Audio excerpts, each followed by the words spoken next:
आज 24 दिसंबर है। आज ही पेरियार रामास्वामी का परिनिर्वाण हुआ था। एक ऐसे शख्स जिन्होंने अंधविश्वास कर्मकांड के खिलाफ सबसे लंबी लड़ाई लड़ी और 94 साल तक जिए। मतलब कितनी लंबी उम्र थी उनकी। और उस पेरियार की आइडियोलॉजी पर, विचारधारा पर आज तमिलनाडु में सरकारें चलती हैं। उन्होंने कहा था, जो धर्म तुम्हें नीच कहता है उस धर्म को लात मार दो। जिस धर्म में तुम्हें सम्मान नहीं है उस धर्म को तुम छोड़ दो।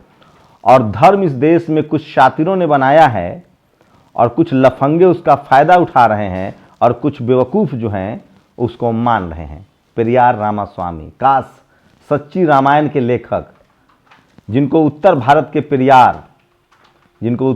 पेरियार कहा जाता है, ललई यादव, काश हम लोगों ने सच्ची रामायण पढ़ ली होती तो आज घर घर में पेरियार होते। और घर घर में पेरियार होते तो इस देश में महिलाएं, शोषित, वंचित, गरीब सबको अपना अधिकार मिल जाता। शुक्रिया पेरियार साहब, अपने पूरा जीवन संघर्ष में लगाया और हम लोग उसी फूले पेरियार अम्बेडकर के रास्तों पर चल रहे हैं। हम कर्मकांड के खिलाफ हैं, हम व्यभिचार के खिलाफ हैं, हम गैर बराबरी के खिलाफ हैं। तो आज की खबरें सब शुरुआत करते हैं पेरियार साहब को याद करते हुए। आज भारत जोड़ो यात्रा दिल्ली में निकली, लाल किला पर उसका समापन हुआ। सोचिए, मीडिया को न उगलते बन रहा है न निगलते बन रहा है। जो मीडिया कल तक इग्नोर कर रही थी, जिसने 24 से 48 घंटे तक कोशिश की कोरोना के बहाने दबाने की, वो भारत जोड़ो यात्रा उनको मजबूरी में दिखाना पड़ रहा है। ये प्रदीप नरवाल हैं जो भारत जोड़ो यात्रा में दिखे। सबसे ज़्यादा भारत जोड़ो यात्रा में बहुजन समाज के लोग थे और मीडिया वाले को ढूंढ रहे थे। सोचिए, कोरोना को भी पता है भाजपा के पास नहीं जाना है, धूर्त लोग हैं, बाकी रहा कांग्रेसी, उनको स्वास्थ्य मंत्री जी नोटिस भेज दिए रहे हैं। तो सोचिए किस तरह से भाजपाइयों को यहाँ जिम्मेदारी कांग्रेस की है। आज मीडिया दिखा रही थी, एक तरफ भारत जोड़ो यात्रा की तस्वीरें देखिए और दूसरी तरफ बीजेपी की भी ये तस्वीरें देखिए, स्क्रीनशॉट दिखा रहे हैं किस तरह से उनकी लगातार यात्राएं चल रही थी। अब तक गुजरात, राजस्थान में चल रही थी, मध्य प्रदेश में चल रही थी, तब कोरोना नहीं था। और सोचिए, मोदी जी भले ही कितने ताकतवर हों, लेकिन राहुल गांधी उन पर अब 20 पड़ रहे हैं। कुछ ट्वीट्स देखिए जिसमें सबसे ज़्यादा, मोदी जी से ज़्यादा जो है ट्वीट्स जो है वो फेमस हो रहे हैं राहुल गांधी के। तो क्या राहुल गांधी मोदी जी पर भारी पड़ रहे हैं? 10 साल तो यहाँ मनमोहन सिंह भी रह के गए, इसलिए मोदी जी को बहुत विलक्षण नहीं कह सकते हैं। 10 साल ही अभी उनका होने वाला है। और ये वीडियो आया मथुरा के बांके बिहारी मंदिर में सुरक्षा गार्ड्स की गई श्रद्धा। सोचिए, मंदिरों में कैसे मार पिटाई हो रही है। बांके बिहारी मंदिर की तस्वीरें हैं। हम लोग कुछ नहीं बोलेंगे, नहीं तो किसी की भावनाएं आहत हो जाएंगी। मैं फिर कह रहा हूं, पेरियार का परिनिर्वाण दिवस है।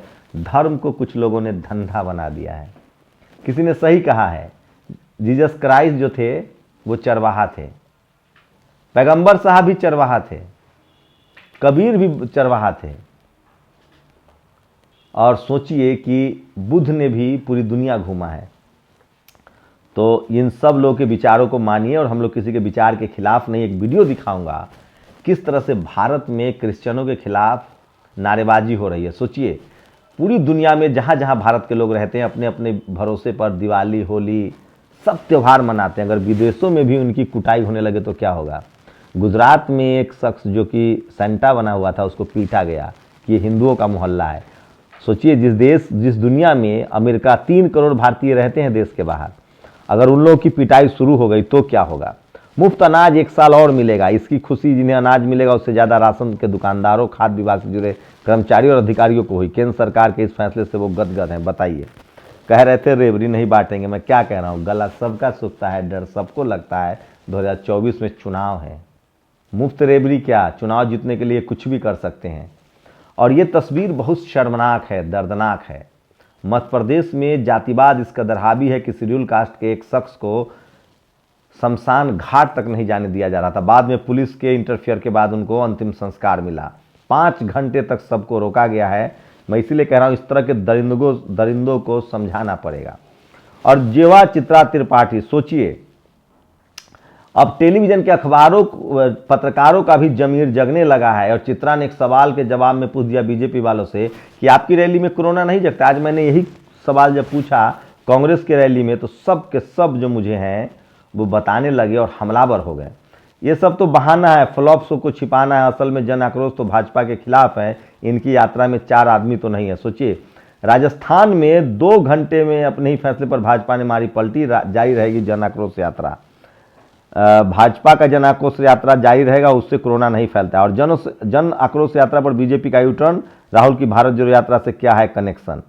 तो सोशल मीडिया पर ये वीडियो देखिए, ये इस देश के दंगाई हैं। मेरे एक साथी अनुराग झा जो सबसे ज्यादा सोशल मीडिया पर वायरल, उन्होंने कहा कि शंभू जी जो धमकी देते हैं वो भाजपाई नहीं है, ये दंगाई है, इनका एक अलग कैरेक्टर रखे। बीजेपी को ये लोग बदनाम कर रहे हैं, बीजेपी इनके वजह से नुकसान में जा रही है। सोचिए, सेंटा क्लॉज का विरोध कर रहे हैं, कल अमेरिका में, इंग्लैंड में, लंदन में, जापान में, चीन में, तमाम जगहों पर अगर हिंदू इनके जो धार्मिक त्योहार हैं उनका विरोध होने लगे तो क्या होगा।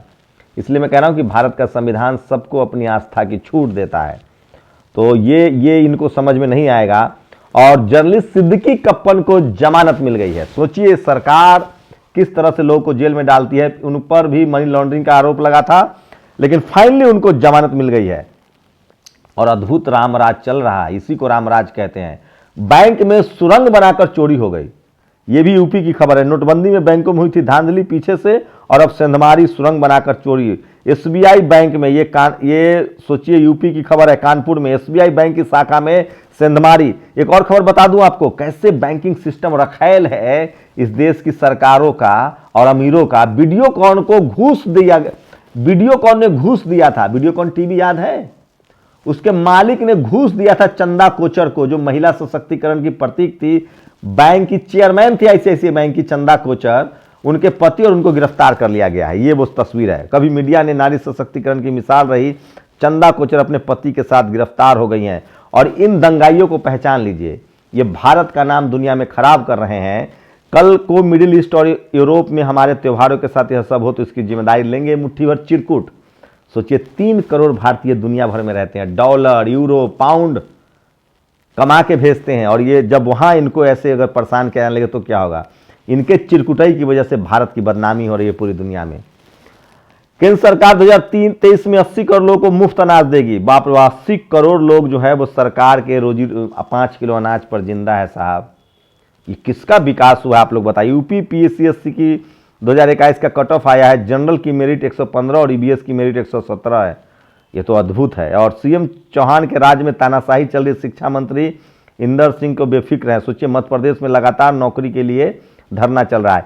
यूपी में देखिए सरेआम घूस लिया जा रहा है। आजाद समाज पार्टी ने ट्वीट किया है सोशल मीडिया पर। सबसे वित्त मंत्रालय ने संसद में बताया 8 साल में एयर इंडिया समेत 10 सरकारी कंपनियों को बेचकर सरकार ने जुटाए 4 लाख करोड़ रुपए।